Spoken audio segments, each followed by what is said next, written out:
반야는 심정을 깨닫는 거고 실천을 하는 데 있어서 까르마를 품어야 돼요. 그래야 현실적인 사람들의 그 마음을 외면하지 않고 욕망으로 펼쳐지려고 하는 그 모습들을 우리가 제도할 수가 있는 거예요. 그게 이제 부처님의 리더십이 되겠죠. 영적 리더십. 이런 것들이 이제 거기서 이제 만들어지는 거죠.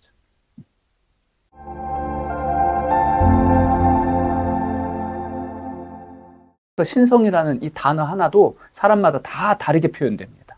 다 다르게 이해를 합니다. 그래서 이제 일단은 기본적으로 우리 나름대로 좀 정리를 표현하자면 신성이다 라고 하는 거는 그냥 우리의 한 개체를 통해 나타나신 대생명력의 모습이 되는 거죠. 그러니까 우리 안에 깃들어 있는 본래 모습, 참나라고 표현할 수 있는 순수한 생명, 그 의지, 그게 이제 신성이 될 거예요. 그것에 의해서 우리의 존재성이 형성되고 마음도 일어나고 욕망도 생기고 우리의 삶이라는 게 거기서 이제 펼쳐지고 운명도 만들어지겠죠. 근데 또 제각각 다 살아가잖아요. 그죠? 신성이 다 똑같으면 다 똑같아야 될 텐데 똑같은 것은 생명의 활동, 생명 의지로서 사는 건 다 똑같아요. 근데 싫고 좋은 게 다 달라요. 그죠? 다 다르잖아요. 그죠? 생각이 또 다 다르고 그렇게 다르게 만드는 건 또 까르마죠. 그러다 보니까 이제 까르마는 뭐냐? 보다 더 현실적인 모습으로 나타나신 신성의 모습 이렇게 이제 표현하면 또 우리가 이제 이해하기 좋겠죠.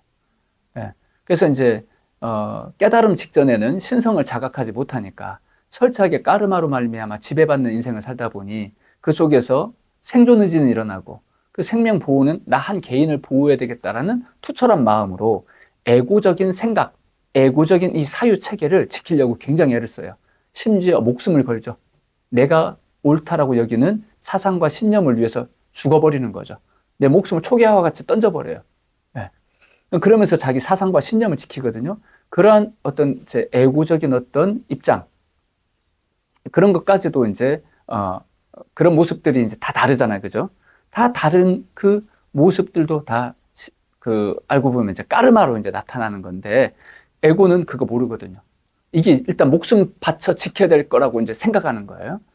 그런 것들이 이제 까르마 세계예요. 까르마 세계. 그러나 알고 봤더니 그 또한 생명 활동이더라. 그 또한. 그래서 한 개개인이 그렇게 다 다르게 나타나는 그 모습 또한 신성의 모습이더라. 근데 그 신성을 모를 때는 지만 옳죠. 내만 옳고 나머지는 다 없애야 된다.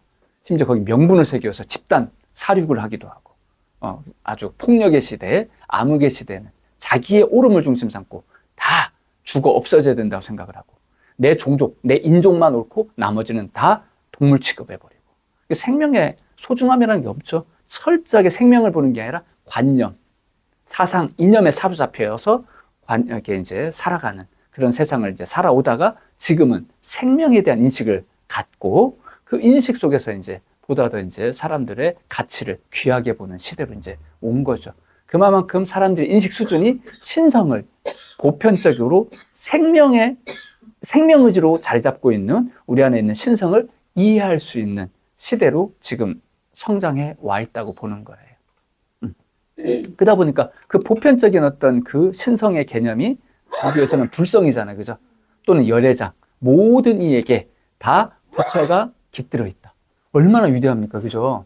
그 얘기를 무려 2000년 전에 얘기한 거예요. 무려 2000년 전에. 모두가 다 부처다. 다 가슴마다 부처를 다 품고 있다.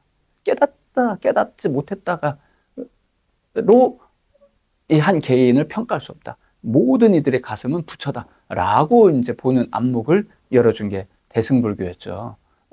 그게 이제, 참 그 시대에, 참 있었다는 게 놀랍지 않습니까? 그죠? 예.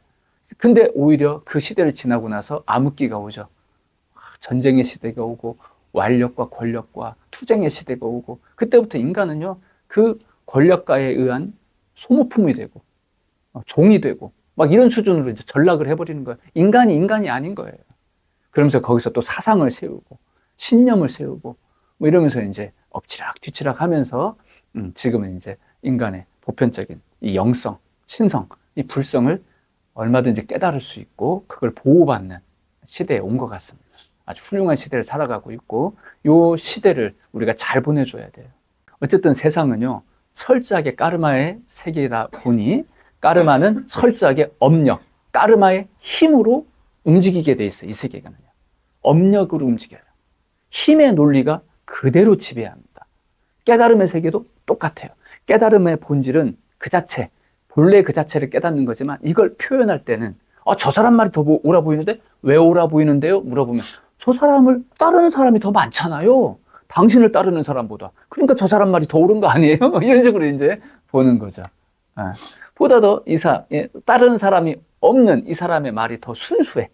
세상적인 어떤 그 이해를 떠나서 가장 순수한 본질을 얘기한다. 못 알아듣는 거죠, 한마디로 사람들이. 그러면 안 따르는 거예요. 그럼 어떻게 돼? 안 따르니까 틀린 것이 돼버려요. 세상은 철저하게 힘의 논리로 움직이는 거예요. 힘의 논리로. 깨달음의 세계도 마찬가지예요. 부처님 당대 부처님만 있었겠어요? 그죠? 부처님의 그 경지에 들은 이가 부처님만 있었을까, 과연? 많은 이들이 있었을 거예요. 많은 이들이 있는데, 부처님은, 나름대로 이제 그 부처님이 까르마의 어떤 흐름을 탈 수 있는 어떤 흐름들이 있었겠죠. 그죠?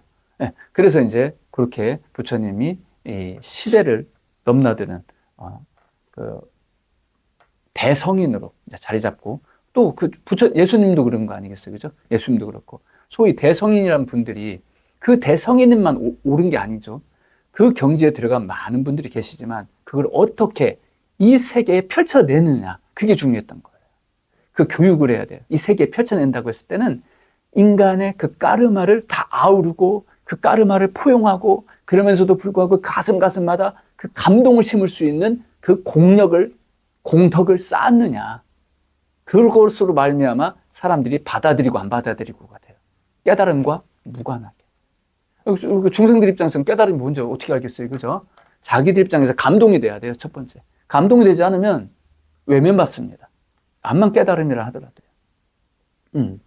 그래서 철저하게 그렇게 중생들의 시대적인 어떤 그 의식 수준, 그 상황마다 겪어가는 그 사람들의 그 처지, 이것을 우리가 품어 안고 거기에 맞춰서 법을 설할 때 그들이 드디어 감동받아지게 되는 것이고 그 속에서 이제 까르마를 깨고 나갈 수 있는 그 생명력을 자각하게 되는 거죠.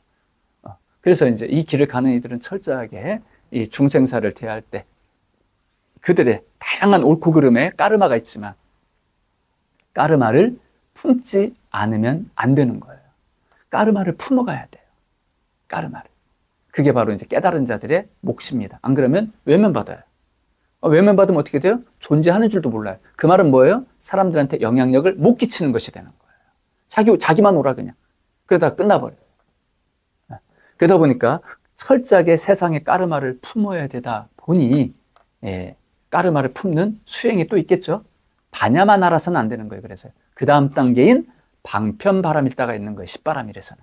그래서 방편바람일다를 닦는 수행의 경지를 뭐라고 표현하죠? 원행지라고 얘기했죠. 그죠? 이 원행지라는 말 뜻이 원자, 근원을 깨달았는데 멀고 가깝고가 어디 있어요. 그죠? 반야가 뭐예요? 옳다, 그르다, 이런 건 다 초월한 세계잖아요? 그죠? 불구부정, 부증구불감. 그 세계를 깨달았는 마당에 무슨 멀다는 말을 왜 써요? 그죠? 여기서부터는 까르마예요. 까르마를 전적으로 수용하고 받아들이며 그 까르마적 존재들, 에고적 존재들을 품고 그 한 존재 가슴마다 깃들어 있는 그 불성을 꽃피우기 위한 부모의 길을 적극적으로 가는 것을 원행지라고 하는 거예요. 그래서 멀다. 이게 무슨 말이냐면 거리감의 어떤 느낌이기도 하지만 까르마를 말해요. 즉, 멀면 어떻게 돼요? 소리도 안 들리는 거죠? 소통이 안 되는 걸 말하는 거예요. 소통이 안 되는 존재들을 찾아가면서 그들을 품어 안는 걸 말해요. 아주 적극적이죠. 원행, 멀리 간다는 거예요. 적극적으로.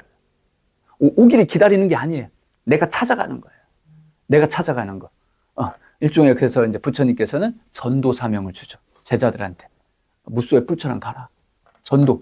전도라는 게 뭐예요? 사람들을 이제 끄집어들이는 포섭한다는 개념이 아니에요. 도를 전하는 거예요. 어떤 도? 그 가슴마다 깃들어 있는 불성을 각성시키기 위한, 깨달음의 길을 열어주기 위한 그 길을 이제 제자들에게 이제 열어주게 되죠. 그게 바로 이제 원행지가 되는 거예요. 그래서 사람마다 그 시대마다 그 사람들이 그 다름을 결정짓게 만드는 그 까르마를 배척하는 게 아니라 철저하게 품어 안으면서 내가 받아들일 거 아니에요, 그죠? 그러면 어떻게 돼요? 까르마에 대한 이해가 생기게 돼요. 그러면서 그 까르마를 넘어 까르마에 걸리지 아니하고 그 가슴 깊은 불성, 영성을 우리가 이제 꽃피워 나갈 수 있는, 알게 할 수 있는 그 길을 이제 제시할 수가 있는 거죠. 그래서 까르마를 품지 못하고는 부모의 길을 못 갑니다. 그래서 반야는 뭐냐면 부모의 심정을 깨닫는 거예요. 부처님의 심정을 깨닫는 걸 반야라고 하는 거예요. 즉 부처님의 마음과 내 마음이 둘이 아니네, 그걸 보는 자리라 이 말이죠. 그리고 방편은 뭐냐?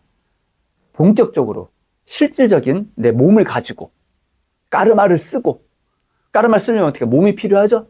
마음도 필요하고, 그죠? 본격적으로 이제 말씀을 해야 되는 거예요. 그러기 위해서는 현실적으로 우리가 인연 맺어가면서 그들의 아픈 그 삶을 자꾸 만들어내는 업장, 까르마를 외면하지 않고 그걸 내가 품어가는 거예요. 품어가면서 참 그 가슴에 그 감동을 주고 생명력을 부어가면서 깨달음의 길을 열어주는 거죠. 그게 방편바라밀다입니다. 그래서 이 두 바라밀다가 그렇게 중요한 거예요. 두 바라밀다가. 어디야? 티베트 불교에서는 이 두 개를 갖다가 아버지 바라밀, 어머니 바라밀 이렇게 말해요. 반야가 어머니 바라밀다. 반야 바라밀다가 방편 바라밀다를 아버지 바라밀다. 이제 이렇게 표현을 합니다. 그래서 이제 많은 분들은 이제 아직 반야 바라밀다를 이렇게 이제 좀 이야기하는 입장인데, 이걸 논리적으로 접근하다 보니까 논리적으로 이제 반야를 이해하게 된다든지, 또 마음을 비우는 쪽으로 이제 이렇게 이제 표현은 이제 하게 되는데, 우리가 이제 적극적으로 이제 보게 되면 그게 아니죠. 의지를 깨닫는 거예요. 부처의 의지, 부처의 심정, 대자대비하신 부처님의 품성, 그 모든 존재들을 나와 둘러보지 아니하고 그 생명을 향한 그 생명 의지를 깨닫는 자리를 반야라고 봐야 돼요. 그 다음 단계가 이제 방편으로 실천하는 거죠. 다양한 까르마를 흡수하는, 그게 바로 보살도의 모습이 되는 거죠. 그러면서 이제 말씀이 완성돼요. 설법 능력이 형성되게 되고, 사람들을 어떤 존재가 오더라도 내가 다 이해시킬 수 있는 지적 능력을 거기서 얻습니다. 까르마를 받아들이지 아니하고는, 까르마를 품고 이해하지 못하고는 그런 지적 능력을 가질 수가 없어요. 이런 가운데서 이제 영성적 리더십이 생기는 겁니다. 까르마를 품지 못하는데 어떻게 리더십이 일어나요? 말도 안 되죠, 그죠?